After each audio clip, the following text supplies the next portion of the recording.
Hey folks, how are you? Mike with GoManDo here. Today I'm decked out in my apparel. I got my mug, my GoManDo mug, available on the website. Got my hat, my GoManDo hat, also available on the website, GoManDo.com. Oh my gosh. Got my very hot tea. Woo! Buddy, that's hot. I want to talk about a couple things today. I guess I'll start with this thing right here.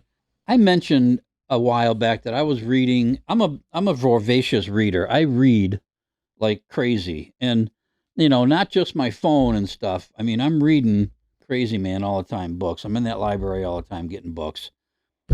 When I was in the airport, not last year, but the year before in 2024, I found this book by R.F. Kuang and called Yellowface, and so I read it, and it's a kind of a book about bigotry and jealousy, and these two girls that are both authors, and how their lives turn out, facing off against each other, even though they're friends. And so I thought to myself, oh, it was well written. I'll try this R.F. Kuang. So then I kind of forgot about it. And then last year, she had come out with another book, and there was an article in the paper, and they were talking about this author again, this lady. One she wrote a trilogy called the Poppy War Trilogy. And I read that, and I really enjoyed it. And then this is the one that I saw the article on called Catabasis. And this is a book about two students who go to hell they killed their professor, and they got to go to hell to retrieve him, get him back to Earth, so they can have him write letters of recommendation for them. So they go to hell to get him, bring him back. And it was a fun, kind of a fun. It's a fantasy. I didn't know because of this book. I didn't know at the time, but she's a historical fantasy writer, and she wrote this Poppy War Trilogy. Has to do, with the history of China, and then this is all made up stuff. The fantasy part of it, and then so I read those three books. I read that book. I read that book, and then I'm reading her first book that she wrote when she was like 19 years old, called Babel, and I'm really enjoying this one. And it's another historical fantasy book. And I didn't know I was into historical fantasy books because I've never read one before in my life. I read, what are they called? Like the series, like the Will Roby from Robert Cray, or from Baldacci, and the Joe Pike from Robert Cray. The Gray Man series. You ever read the Gray Man series? Like 18 of those books out now from Mark Greaney. Orphan X is another one of my favorite ones from Greg Hurwitz. So I was devouring those things for the past many years. And I never even thought about reading this kind of stuff. And then once I started reading these historical fantasy guys, it kind of opened my eyes to, things other than what I was used to and what I enjoyed reading. Because I'm really, really enjoying this. And I never, ever, ever would choose this book out of a pile of books and read it. But I'm glad I started reading this stuff because it kind of opened my eyes and kind of broadened my horizons a little bit. Now I can maybe start reading some different things other than the stuff that I read all the time. So that was fun to do that and to get into this historical fantasy stuff.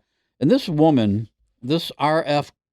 Kuang, she's a Chinese lady, and she's got all these degrees from Oxford and Cambridge, and what's the big one over here? Not Harvard, Yale, and all these places. And she's super, super smart. And so I'm reading her stuff. I mean, she was 19 when she started writing this thing. So I Googled her, and I found a bunch of videos on there where she was being interviewed or whatever. And I just reading her stuff, I thought to myself, this woman's really, really smart. You can tell by the stuff that you're reading here. And then I saw her I looked her up on my laptop, and I was watching a couple of videos where she was being interviewed and talking or whatever. She is so well spoken and so smart. You can it's unbelievable. So, but if you want to check her out and see what she's really all about, go ahead and look at some of those videos online, and you'll really get an idea of what she's all about. It was really fun to see her, live talking or whatever, instead of just looking at pictures of her and reading about her in these books. So that was awesome to do that. I really enjoyed her, and I'm going to finish the book I have, and that's going to be everything by her that she's written. I'll have read, after I finish this Babel. Whew. Here's my guy. He's always with me. He's always right here protecting me. He's a good guy. All right, so much for RF Kuang. But check her out because she's pretty amazing. And she's freaking smart as a whip.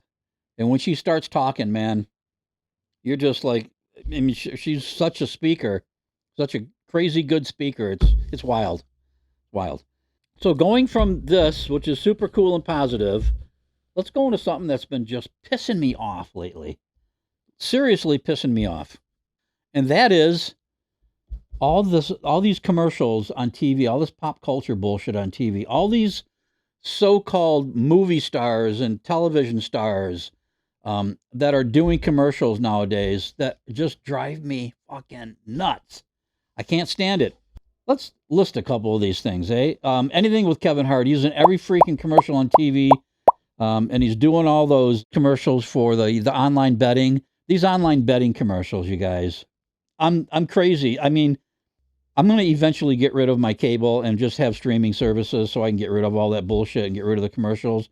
But I can't do it right now because my mom, she enjoys the stuff that she's used to. So that's the cable. So I got to keep that for her. But someday I'll get rid of all this stuff. But my God, these commercials for the online betting, you cannot get away from them. No matter where you go, no matter what time you go there, you're looking at Kevin Hart, or you're looking at who's the guy from Neil Patrick Harris from Doogie Howser on the piano doing, and those are all online betting commercials.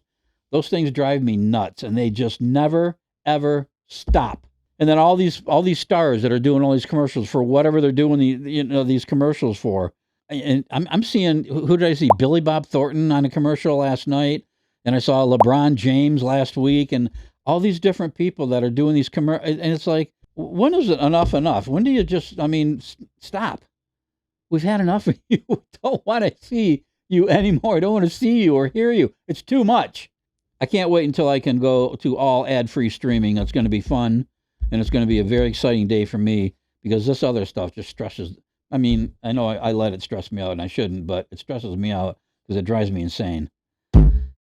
Nelson told me not to do that. So I hope because that does something, right? It screws up the whole thing or what? I just got to edit it. You got to edit it out. I'm sorry. And I can't help myself. Sometimes I just got to do that. Last week, I was talking about the snorkeling. I was talking about the snorkeling in Indonesia, where I'm going to go next week. If you guys watching and you see this and you're in Indonesia and you know the area, because I'm telling you what, man, I'm researching and I'm looking, I'm trying to plan my trip out when I go. All these names of these cities and places over there confuse the crap out of me. It's so unusual and so unlike what I'm used to. I'm having a hard time. I got 25 tabs open, so I'm, but I need to find a cool place where I can snorkel from the beach. Sengazi, there's a place, and there's another, like in the north part of Lombok. I guess there's some good stuff up there across from the Gili Islands, and everything's close. So if I have to hire a Grab or get a driver or what to take me to my little day trips that I want to do to, the waterfall or the this or the that, I'll do that from the resort. But my plan is to go fly in, get a driver to take me all the way over to Lombok, go to my resort, and then stay there for like 4 or 5 nights, and then go back to Bali, and then stay in Bali for like 2 or 3 nights, and then hit the airport for the flight back home. And you got to remember, I got an extra day coming back because I've got to spend the night before my flight back to Detroit. And then when I go there, you lose a day because you're there the next day kind of thing. So you got to take that in consideration when you got work stuff going. And so you can only take so many days off in a row. So, if I could go for 2 weeks or 3 weeks or a month, it'd be great. And I would do that. That's not going to be for another couple of years yet. What I need to know is where I can stay. I want to try to find a nice place, kind of a higher end, nice place where I can snorkel from the beach. I know they got 1,000,000,001 of those snorkeling trips and dive trips and all that, and where you can go on and they'll take a bunch of people at one time, take you over to these different Gili Islands that they got there. And I would be willing to do that, and I think it will, but that's not really me, and I don't like doing that kind of stuff. So I want to try to do, I know there's a couple of really good places where you can snorkel right from the beach, where there's reefs out there, and you've got all the fish, and you've got the turtles, and all the water, and everything's there. I need to find those places, so if you know about them, please let me know. And and I'll do that. So remember last week I was talking about I'm going to take all my own. I bought this as Cressy, and this is my snorkeling stuff, and I'm going to take this with me. This fits right, and I just ordered a mesh bag instead of this big heavy bag. I ordered a mesh bag, a little bag that you can. All this stuff will fit right into it, and all that fits right into my luggage, so I can put that right into the one side of my luggage, chink, chink, right in there, and it'll fit in, and I can pack clothes around it or whatever. So, but that's going to be good to take. So, Indonesia, Lombok resort, snorkeling from the beach. Hit me up if you guys know about that, all right? I would really, really appreciate it. All right, dude, I think that's all I got for today. I'm Mike. This is GoManDo. Catch you guys next time. Take care. Be good, man. Later, Gators.